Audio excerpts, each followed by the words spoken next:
Hello, dear friends. Heartily welcome to our Pastors Academy that we send to you from Sweden, from Channel 10 Asia. And it's an honor for Pastor Stefan Salmonsson and me, myself, Owe Carlsson, to be with you. And we welcome you in the name of Jesus. We love to hear from you. And we know that we have followers, people who are listening to our program from many different parts of the world. Isn't that fantastic, Pastor? Yes, it is. And this is the blessing with this technique. Yes. That we can be in many places at the same time. That's wonderful, Pastor. It is. It is really, truly wonderful. And we have been talking about now on different subjects. But you know, the gospel, the Bible, is a personal thing. Mm-hmm. And today we felt that we were going to talk about God's calling. Mm. He has saved us. That's the first and foremost calling that we receive. Salvation. Mm-hmm.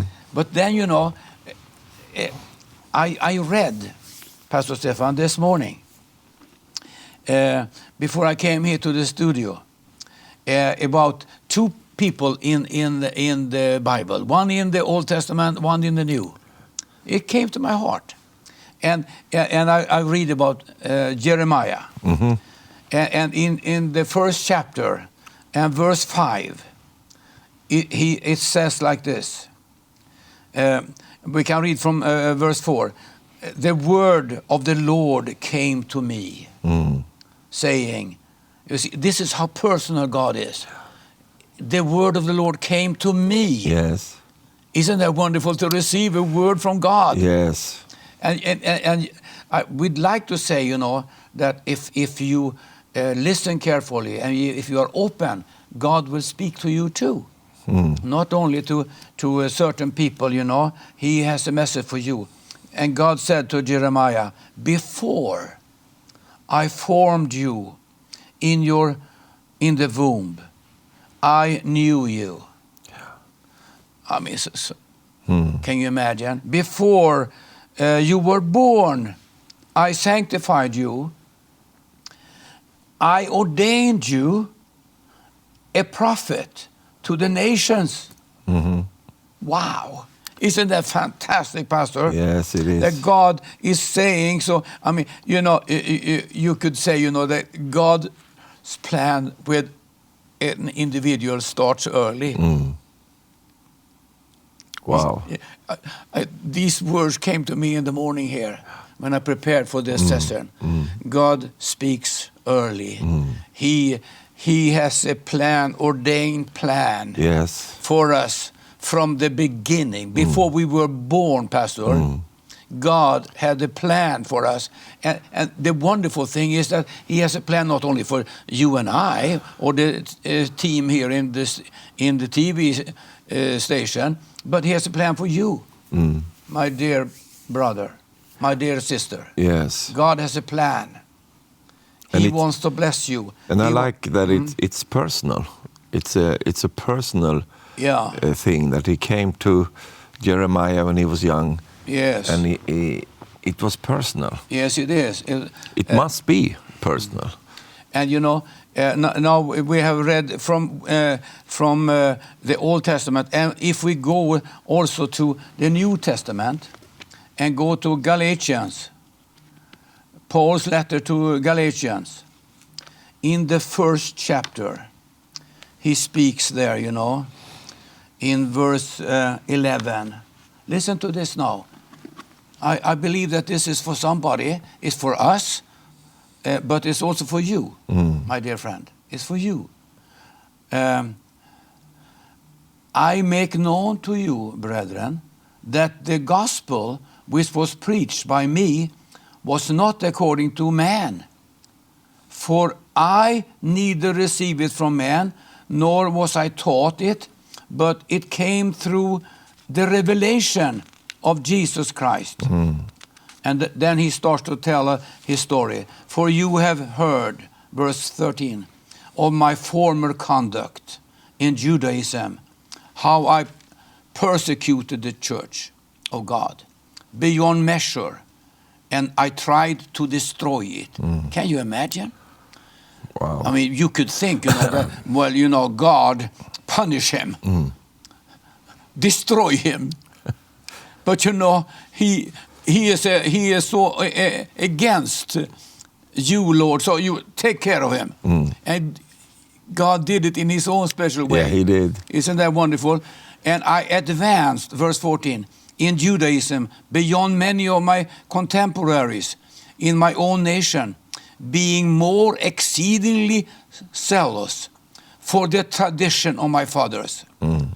But, here comes but, when it pleased God, who separated me from my mother's womb and called me through his grace, to reveal his Son in me, that I might preach him among the Gentiles, I did not immediately confer with flesh and blood.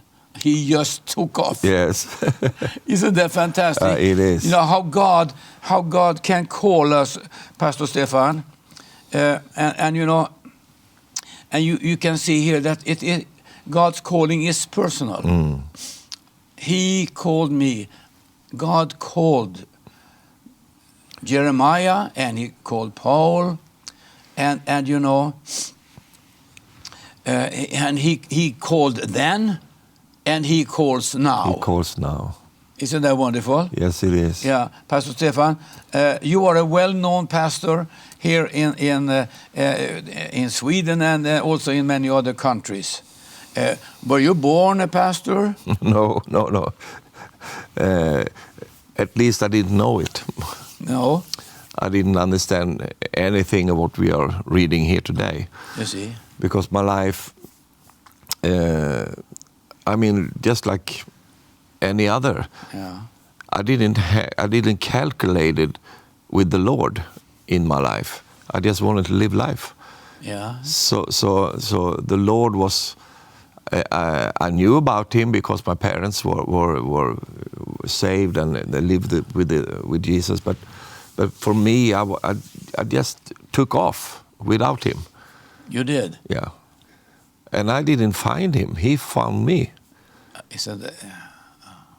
That's wonderful. And then when I look back into my life, I can see that it's been like a thread, even when I didn't know him, I fled from him. He was always there anyhow, waiting for the opportunity to encounter with me. But I didn't want that in the beginning because I wanted to live life. Yes.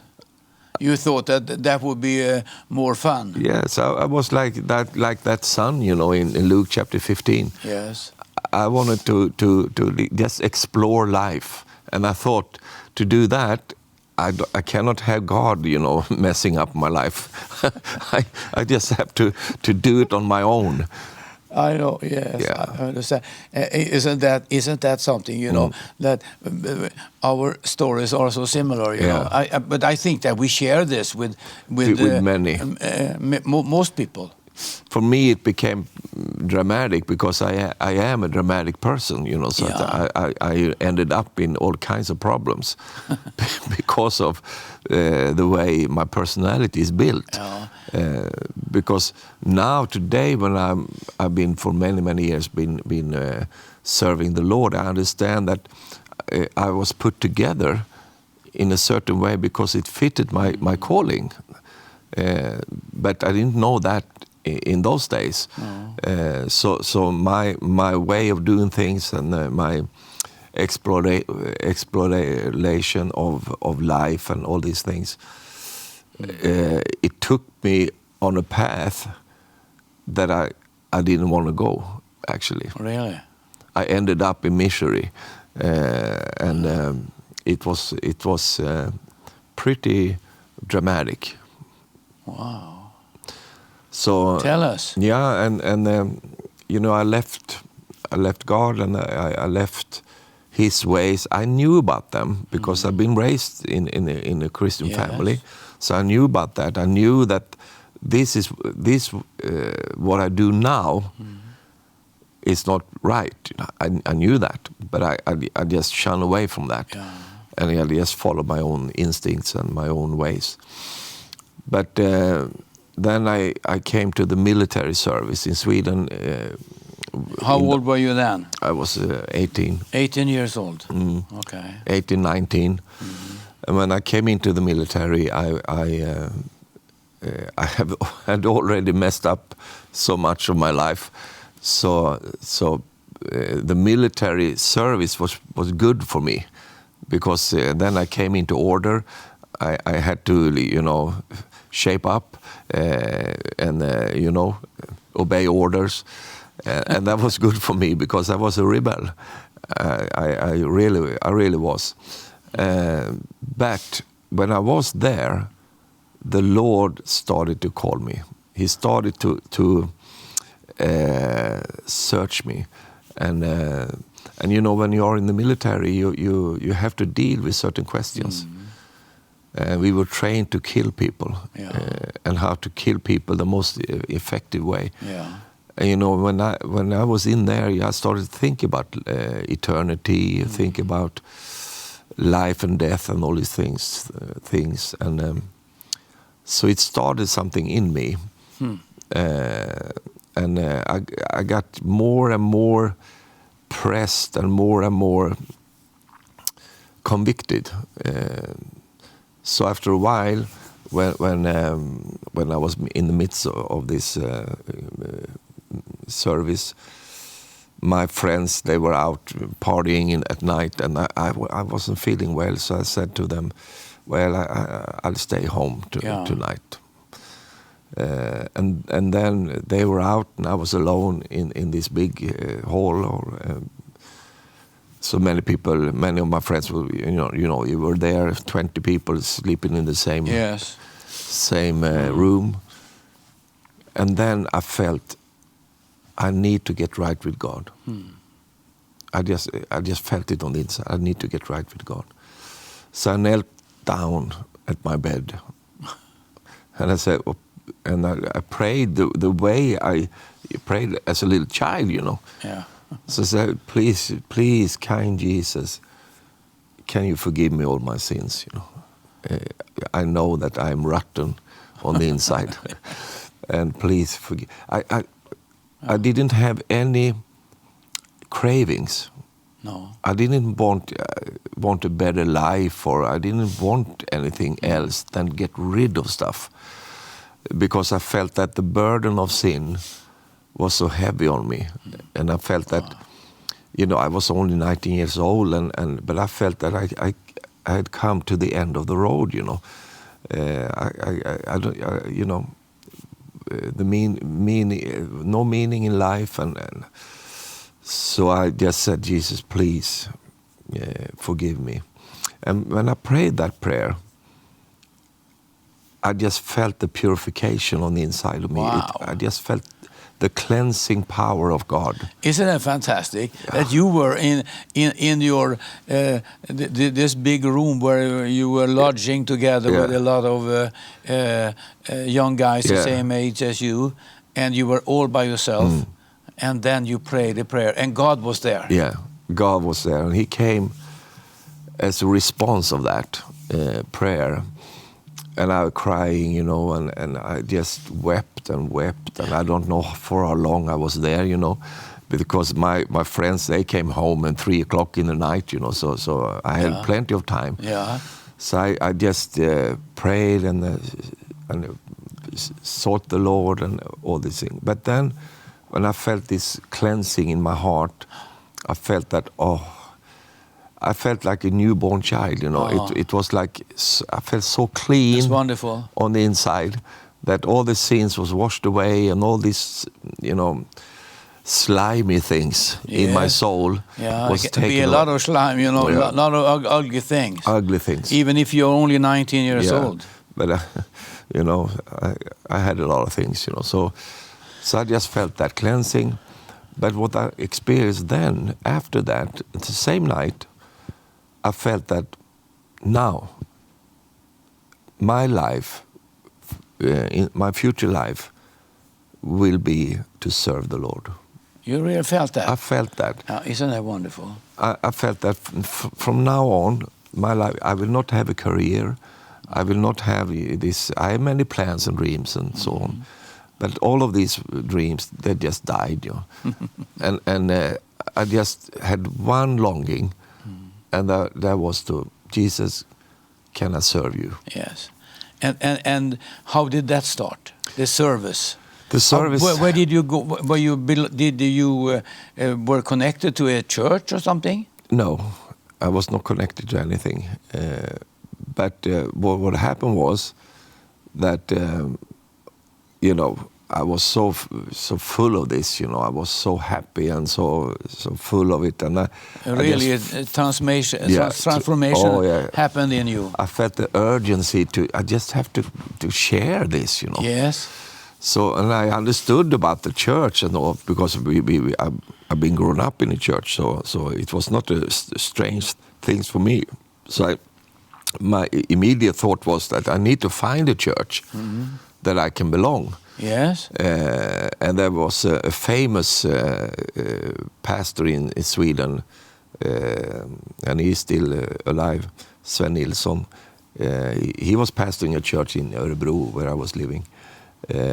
And I thought, well, I go to that place. It was a big church. Yeah. So I went there.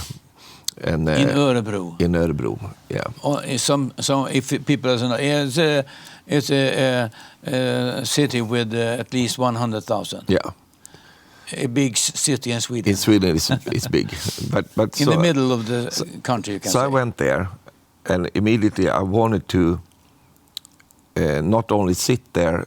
I wanted to be a part. So I volunteered. Yeah. All kinds of things, If they wanted, they had a cafeteria in the city, and they needed help. So I can help, So I just jumped into all kinds of things. Yeah. And when I did that, I shared my testimony and I was witnessing, and I had no ambitions, Pastor Ove. Nothing. I never thought that I would be a preacher. No. I never thought that I would be a pastor. I just wanted to serve the Lord. Yeah. I was so happy doing that. But of course, as we read before today, before even the foundation of the world, he predestined us. So when I was in that and started to serve the best way I could, I was happy in that. I didn't search for anything. It was given to me in that sense that someone, leader and so on, they saw something and they said, well, Stefan, do you want to share your testimony today? Yes. Yeah, sure. So I did that. And then they saw that, wow, this was good, and then can you come back next Sunday and so on. And it started like that. That's how it started. Yes. And all of a sudden, it became more and more, and I understood that this is something more than just doing this occasionally.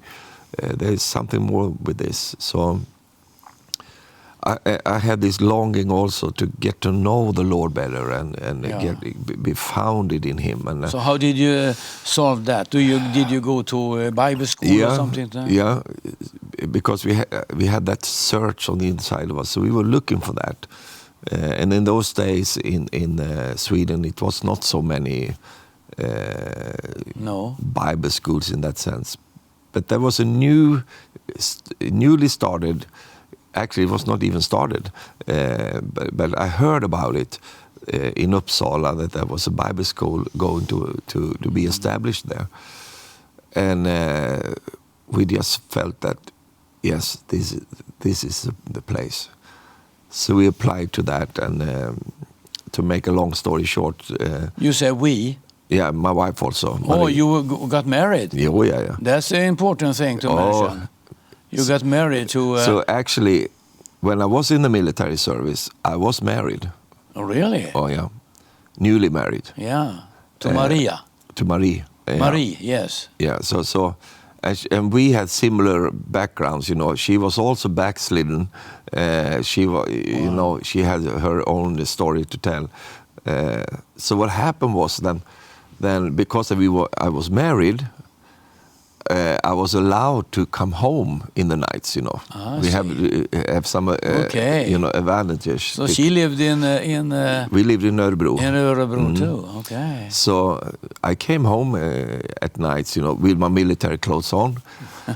And that night, the day after, because I didn't come home that night when I was converted, because it took the whole night. So I just was gone. So I stayed there in the military. But the day after, I was allowed to go home to Marie. So I came home as I usually. It was a new thing. I came with the military clothes on and everything. I came into the hall, opened the door, and came into the hall. And then Marie stood there, and then she just looked at me and said, "Stefan, what are you doing?" What? I'm coming home. But what has happened to you? She said. What? I don't know. Something has happened to you, Stefan. Yeah. You were born again. Was a new man. How do you know that? I said to her. I can see it in your eyes. Yes.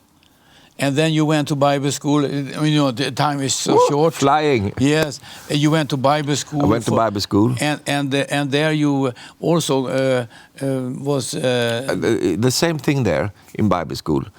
We both, Marie and I, we felt that, well, we are here to serve. Yeah. So whatever they ask us to do, we do it. If we can do it, we do it. So we applied to everything, and we were there, helping and so on. And that led to that the pastor Ulf Ekman, he saw that, Yeah, and asked you to be his assistant. Yeah, because because some people may think that, oh, well, I have a calling, and and I don't know how to come into it, and so on. Well. Just be visible. So you were there for quite many years. Yeah. Oh yeah, 20 years. All right, and now you are here in Älmhult. Yes. And the senior pastor at Sister Church. And so what do you think about that? Oh, it's very exciting, actually. Yeah. And what do you think about the future, Pastor? We have 30 seconds. 30 seconds? Yeah. Well, the future is bright, Pastor Owe. Yes. I believe that. That's wonderful. Well, my friends, time flies so fast. Yeah. And we thank you. We will be back next week. And tell your friends about our programs, and have a wonderful evening or day. God bless you. Thank you. Jesus, I want to see your face. Look into your eyes and say, I love you.